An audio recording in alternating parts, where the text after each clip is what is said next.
Olmedo, buena semana. Vamos a hablar hoy de un tema importantísimo para todos porque es totalmente formativo e informativo, tal cual, y es el trabajo de los periodistas y los medios de comunicación que están ahora protegidos bajo legislaciones diseñadas para mantener la objetividad.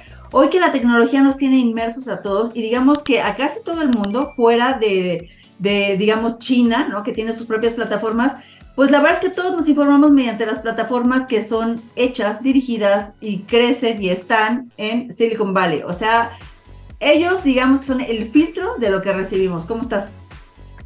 Buenos días, buena semana. Y sí, es un tema que viene de mucho atrás, que no sé si se ha discutido suficiente y del que a veces no somos tan conscientes. Pero en efecto, estas grandes compañías tecnológicas se han vuelto un motor de información y o desinformación y de una especie de filtro de noticias que el usuario no siempre es tan consciente de lo que está recibiendo. Yo recuerdo siempre una de las primeras audiencias que tuvo Zuckerberg ante el Congreso, donde de pronto medio se burlaban de que los legisladores en Estados Unidos no entendían muy bien de lo que él estaba hablando, hasta que alguien le preguntaba cómo hacen, y entonces, no, pues los usuarios suben, bajan, no sé qué, y uno de estos legisladores le preguntó, pero entonces, ¿cuál es tu modelo de negocio? ¿Cómo ganas dinero? Y su respuesta fue, we run ads, es decir, tenemos comerciales. La conclusión a eso es, eres un medio de comunicación. Si nos vamos a la lógica más elemental, los medios son un negocio que hacen dinero a partir de la publicidad. Es decir, ahí reconoció que están operando como un medio, pero Tradicional.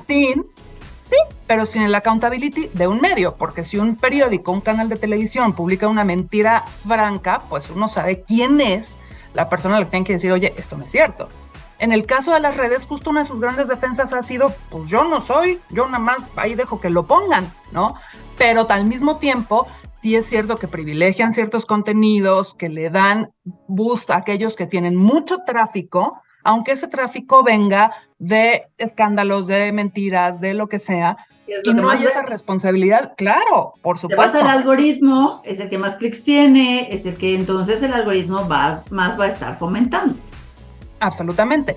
Y eso sí en detrimento no solo del negocio de los medios, que seamos honestos, son un negocio y está bien. La gente que trabaja en un medio necesita hacer dinero para vivir, ¿no? Muy válido, Pero sin no embargo. deja de haber un rigor de periodismo, un trabajo, un oficio, una profesionalización en la que es muy difícil que un medio vaya y publique una historia nada más porque se la contó la tía, ¿no? O Y hay sea, dos vertientes, o sea, la que estás diciendo tú, tal cual, de un medio, o sea, estamos hablando, digamos, Google News, Apple News, ¿no? Que de pronto tenían sus canales y ellos decían, a ver, lo que es para ti, ¿no? Ellos deciden lo que es para ti, porque según tú ya buscaste y generaste, volvemos al algoritmo de siempre, y entonces eso es lo que te tienen que recomendar. Pero de pronto, estas dos plataformas, pues no pagaban a los medios.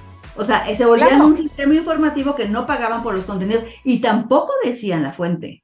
Eso se volvió un temota. Esa es una vertiente claro, gravísima que eso porque tú es dices, oye, ya es el medio digital, que es un medio que funciona como tradicional, usando la información de medios tradicionales como propia. O sea, derechos de autor, no hay pago, no hay nada. Eso ya está cambiando. Eso está cambiando y me parece muy importante porque al final sí es todo el mecanismo detrás de un medio que tiene que ver con el trabajo de las personas, que tiene que ver con el oficio, que tiene que ver con el modelo de negocio, que tiene que ver con que tú no agarras un contenido que no produjiste, que no trabajaste, que no tiene todo el esfuerzo atrás y lo pones ahí para tus usuarios sin que haya un pago y una retribución, ¿no? Entonces, sí son los dos caminos que me parecen tan importantes uno como el otro, que es la parte de verificación, de confiabilidad, de veracidad y la parte de la remuneración económica al productor del contenido, al que lo trabajó y al que al final del día está invirtiendo en eso, ¿no? Porque Oye, no y es, además, ajá, perdón, vas. sí, no, son los grandes medios, pero también son los medios pequeños y medianos, muchos medios locales que de pronto desde las capitales no los vemos, pero que son modelos de negocio mucho más pequeños, pero mueven la información quizá de una ciudad completa.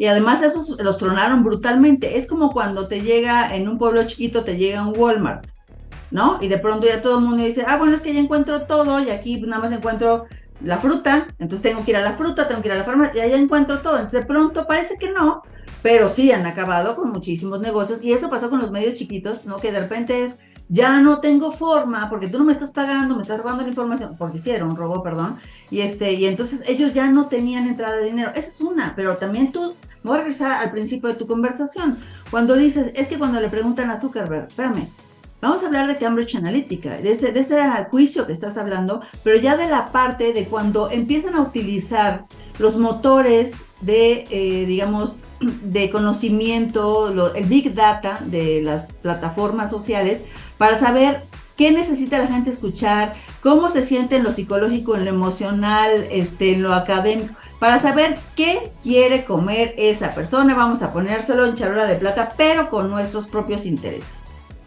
Absolutamente, y eso tú lo ponías muy bien en tu columna de hoy, provoca una serie de reacciones que no necesariamente pasan por lo racional, por lo informado. El algoritmo se mueve por emoción, ¿no? Y hay por ahí también un documental de Social Dilemma que tiene que ver con cómo los algoritmos mueven las emociones y se olvidan un poco de la parte informada, racional, de conciencia, y eso provoca todas las teorías de conspiración posibles, desde el Pizzagate en la elección de Trump y Hillary Clinton, hasta la toma del Capitolio, donde hay un montón de gente que se dejó ir por esta información en redes sociales porque se defienden en él.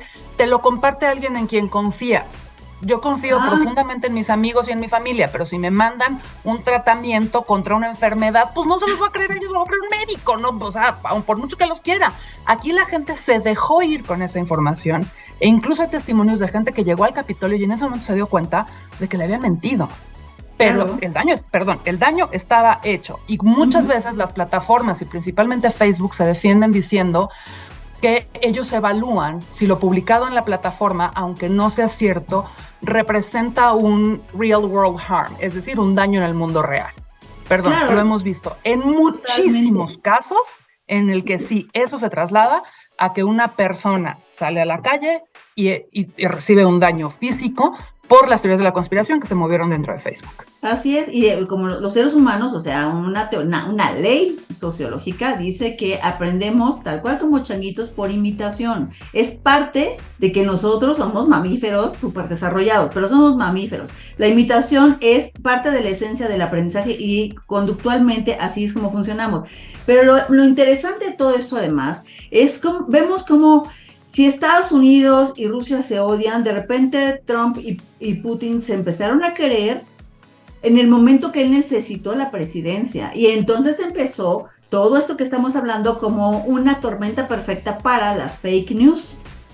Y de ahí, y tú lo estás diciendo, es que a mí si me mandan el tratamiento para tal enfermedad, pues no me la voy a creer. Pero ese tratamiento puede llamarse noticia política, noticia, ponle de verdad la etiqueta que quieras, y la gente que rápido necesita digerir porque tiene que tener conversación, esa gente rápido se engancha, que son la gran mayoría, pero gran mayoría. Y entonces, ¿de qué se trata? Pues la mesa se convierte en un fake news permanente.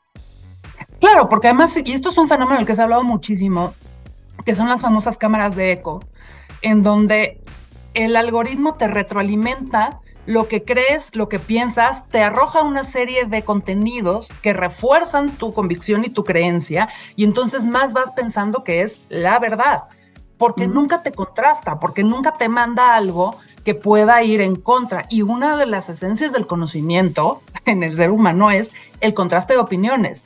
Y cuando tú hablas con alguien que piensa distinto a ti, pues probablemente veas un punto de vista distinto y estés dispuesto a, quizás estoy de acuerdo, quizás exacto, no, te modula. Cuando todo lo que te está diciendo es ese refuerzo de tu creencia, refuerzo de tu convicción, y lo hemos visto en un montón de fenómenos, y creo que lo grave es justo que no nos damos cuenta del nivel de penetración que tiene cuando lo ves en salud, que lo vimos durante la pandemia con la cantidad de antivacunas y negacionistas. Lo vemos en procesos de elecciones y política, donde la gente termina creyendo a fe ciega que lo que le están diciendo es cierto, sin contrastar con nadie. Lo vemos en procesos sociales, y creo que el gran riesgo está en que haya un interés económico que, sin el oficio detrás, porque un medio tradicional sabe separar su parte periodística de su parte económica, que cuando solo es el interés económico, entonces no hay una preocupación por el efecto social y el efecto de interacción que está provocando. Y no solamente este poder económico de la red en sí misma, como lo vimos en Cambridge Analytica en el caso de Facebook, que aplica para todo mundo, o sea, para todas las redes. En ese momento era el interés económico de, oye, Zuckerberg, te toca alinearte con nosotros porque fíjate que la red se puede cerrar y porque no. Y, o sea, es interés económico de gobiernos en sí mismos, porque, por ejemplo, lo que estamos, y así empezó esta conversación, es, no te puedo decir exactamente qué porcentaje de la población, pero la gran mayoría, si no es que casi toda, tenemos las mismas fuentes informativas, todas proceden de Silicon Valley, sino es que la gran mayoría de Estados Unidos. Así es, quizá lo único que no está en Silicon Valley, pero más o menos está al mismo lado del país, es Amazon, que al final del día también Estados Unidos. está ahí, sí, es Estados Unidos y es esta zona en donde creo que nos hemos dejado llevar mucho por el boom de lo que han hecho, y esto lo hemos platicado varias veces, la sorpresa de lo que ha logrado hacer la tecnología sin ser suficientemente críticos en qué implica eso. Y entonces, claro que Facebook, Twitter, Instagram dominan el escenario de la conversación, pero no estamos siendo suficientemente críticos en decir, bueno, ¿qué hay detrás de ese escenario de la información? ¿Cómo se está gestando? ¿Cómo se está formando? ¿Realmente hay un rigor en lo que nos están haciendo llegar? ¿O simplemente está el interés de cómo modulo a mi usuario y cómo lo llevo a lo que quiero escuchar? Ahí está muchísimo lo interesante de Social Dilemma, porque son además ex desarrolladores de Instagram, de Facebook, de YouTube, si no me equivoco. Algunos que incluso dicen, yo no dejaría a mis hijos usando la plataforma. Claro que no, claro que no son los que más cuidas. La gente que más sabe tecnología son las que protegen más que sus hijos no entren de muy chiquitos a las plataformas. Pues yo creo que dejemos a la audiencia, ¿no? Que responda a tus preguntas, ¿no? Sobre, de verdad, nos estamos dando cuenta de lo rebasados y manipulados que estamos por la información que nos llega a través de plataformas que parecen divertidas, pero los únicos divertidos somos nosotros para ellos. Absolutamente. Nos vemos mañana, Olmedo. Cuídate mucho. Hasta mañana. Buen día. Bye. Bye, bye.